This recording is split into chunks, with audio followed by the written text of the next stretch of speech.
Assalamu alaikum bibbe fuutankoɓe dangana ha demman kan dane ma yo hafer jafuɗon non o ko musidɗo mon Karara parce que eɗen mbaɗanno vidéo ji en direct sur la chaîne men télé DSTV Diaspora. Mais aujourd'hui oɗo vidéo ko weddade ɓiɓɓe fuutankoɓe coronavirus en dañi deuxième vague. Matam wol ko heɓi gola heɓano gol ɗo noon Matam wodi ko heɓi en duwanima mayɓe hen ɓe to région de Matam. Mais bandiraɓe musidɓe tedduɓe ko holno Matam région de Matam hôpital Wourossogui hôpital Matam joɗorto premier vague on keɓani on mbaɗani préparation, autorité ji mon mbaɗani préparation, mairuji mon mbaɗani préparation. Deuxième vague arta ha on dañi ka communautaire e nder région de Matam ha yimɓe ɗiɗo mayi hen wiye région de Matam ala hay daɗɗude gotiri wawde jogade ɓeɗo wonduɓe Covid-19 woɓɓe cas grave ceerno ɗum ɓenni Wourossogui ko ɓuri hersinade ƴetti cukalel ngel ala expérience jiɗi addude ɗum pour yo heedan ɗum e nder hôpital Wourossogui ñande yetti ñanen fay bagage mum yehi tene ko ɓoyani ko directeur Wourossogui ni wi haydara ala ko manki ay Allah haalat gonga ta Allah an yiɗi tan ko gonga. ɓeɗo ardiɓe en ɓeɗo jogiɓe en holto ɓe jogori farude en bandiraɓe. Même sen cellani hono oɗo maladie hay goto jotta kala autorité ɗo woni lelo ɗum ɗo ara e Matam ɓe mbiya temɓe jeeta tene en dañi machine ministre de la santé mi yiɗa rewde inde makko waddi machine pour Matam Wourossogui en nani wiyama o nawi ɗum ko hôpital Dalal Jam ɓen yo nguur région de Matam naɓe yo maayi e widaɓe tawi ko noon yaari donc ɓe mbaɗani considéré waɗɓe cas grave ɓe ko wonɓe Dakar ɓe ɓen ɓuuri sohlede wonɓe Fouta ɓe ɓene fof ken Sénégal naɓe. ɗum ɗo so tawi c'est la honte autorité ji men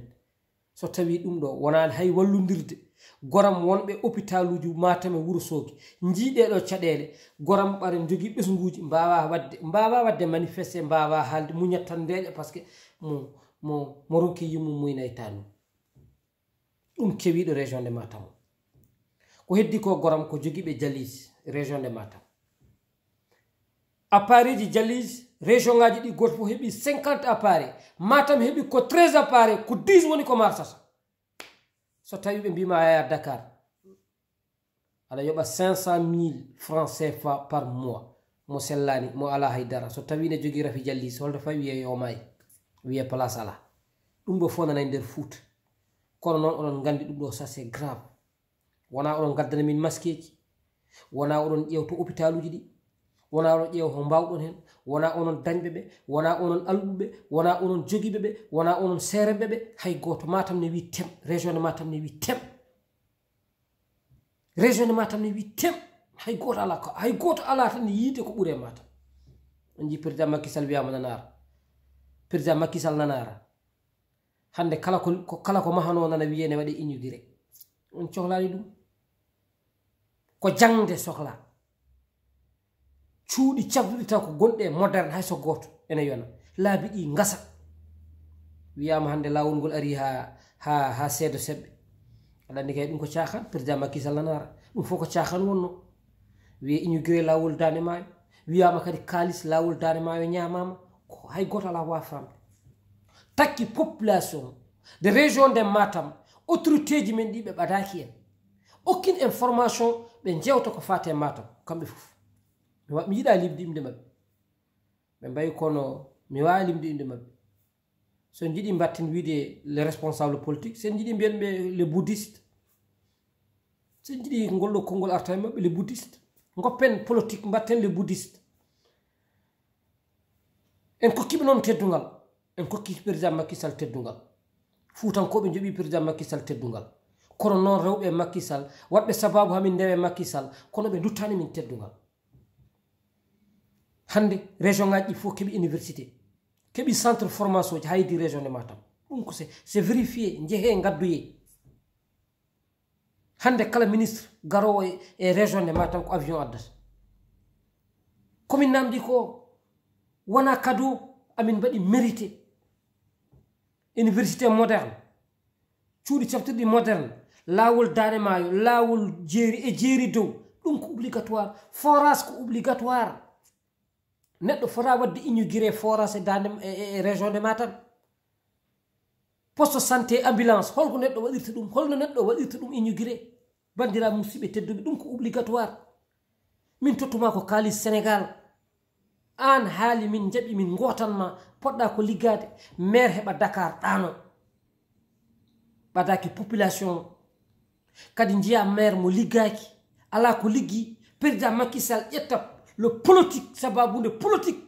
hokka ɗum poste taw ɗigginani en jiiɗiɗo maire uji nana kaɓodire koyumen ko haareji ɓoli woni e maire uji menen wona budget ne ƴeewe holno yarata holno ƴeeweten partenariat hol bangeji poɗɗi wallede ala ko haareji tan holta paaɗen enen région de Matam sukaɓe région de Matam sukaɓe région de Podor Ranérou Bakel Kanel jiide yumma jiide baba ƴeewe ko ɓamtare mon oto leader fecci on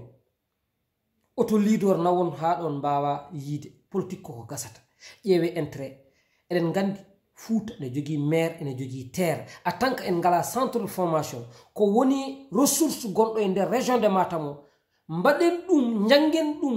ndema men gaynaka men awo men e patta o artay men région de Matam yiya hoore mum en ngala haydara wona tourisme en ngala tourisme en ngala artisanat ji holko jogiɗen mais machallah eɗen jajira kono noon ko ressource mo jogiɗen o hade men tinde bandiraɓe taw en jogori wontude locataire uji en nder leyɗele men ten nana fuɗɗo nana ara e région de Matam gummoɗen daren ko yehete ko bandiraɓe ɗum wonno ko gadɗen hen seeɗa wallude bandiraɓe oɗon ñaga yafuya hasa assalamu aleykum wa rahmatullah